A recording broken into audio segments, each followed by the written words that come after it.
How many days at each park do you need to enjoy Walt Disney World? It's a question that gets asked a lot, and depending on who's asking and who's answering, you can get multiple different answers. I'm going to talk today about how many days I think you need to enjoy all of the theme parks and why. Let's just cut to the chase. 3 days. I think 3 days is the magic number that will allow you to enjoy the parks.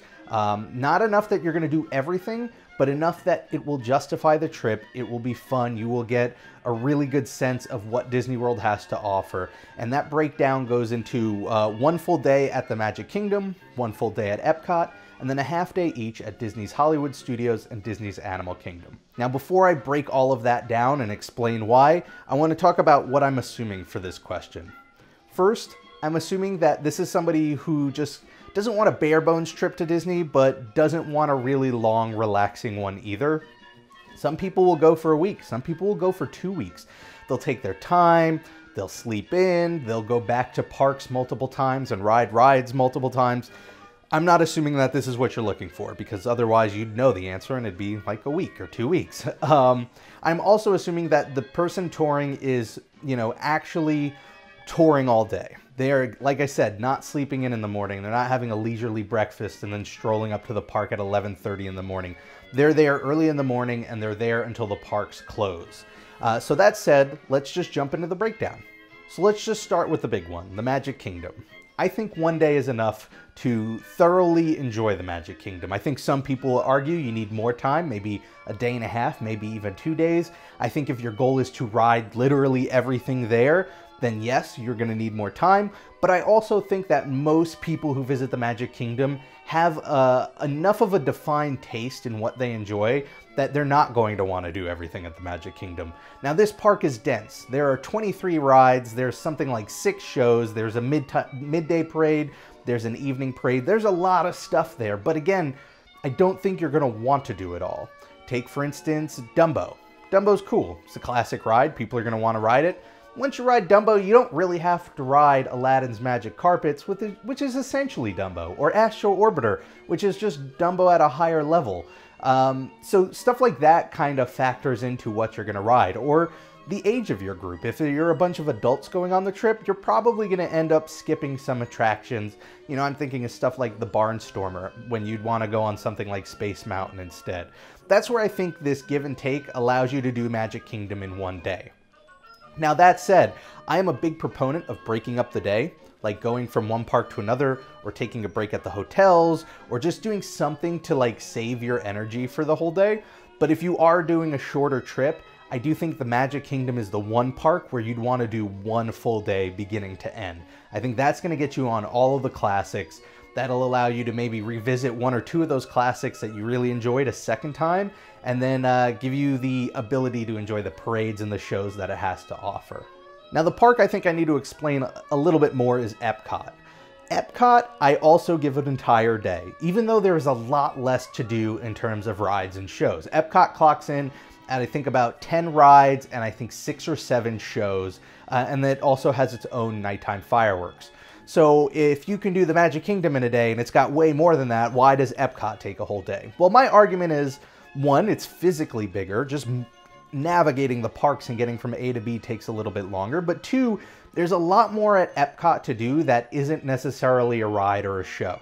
World Showcase itself is just really fantastic. There's like a bunch of fun stuff to go and do in there, whether it's shopping or eating or drinking, a couple of sit-down shows. There's a little wiggle room here. I think if you know that you're the type of person who wouldn't enjoy the World Showcase element of Epcot as much, then you can reduce Epcot to maybe a half a day and then take that extra half a day that you've freed up and then move it to the Magic Kingdom, because again, Magic Kingdom, extremely dense.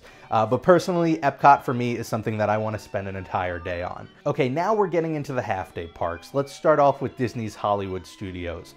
This is a temporary half-day park.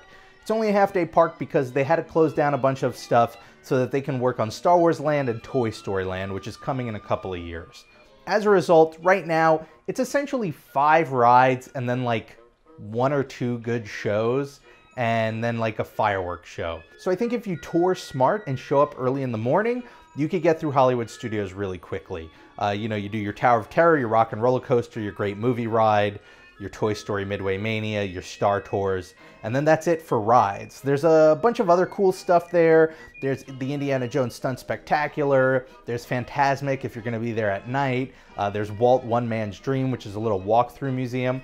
But ultimately, it's all stuff that you could pretty much do in a half a day. In fact, I'd say, you know, to go back to the beginning of this video, this is probably the one park where the half day actually will allow you to do almost everything you're going to want to do there.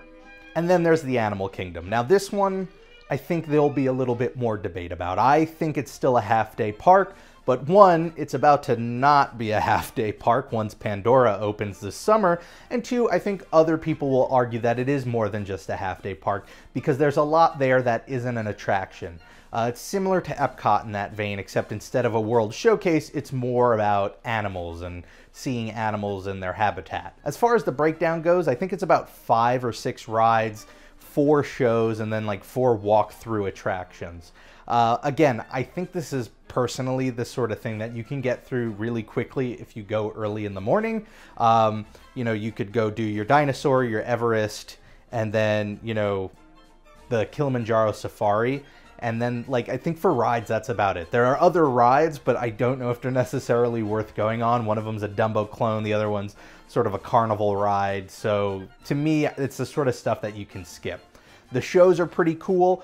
The downside is you kind of have to work around the show times there. It's not the sort of thing where it's like the Tiki Room where it's going to run every 10 minutes.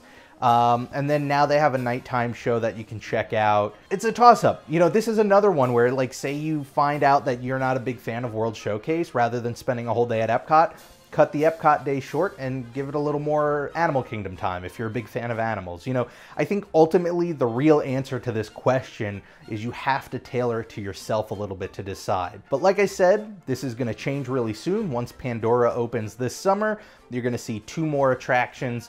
The lines are going to be crazy for those attractions, so I think it could very quickly go from a half-day park to a full-day park.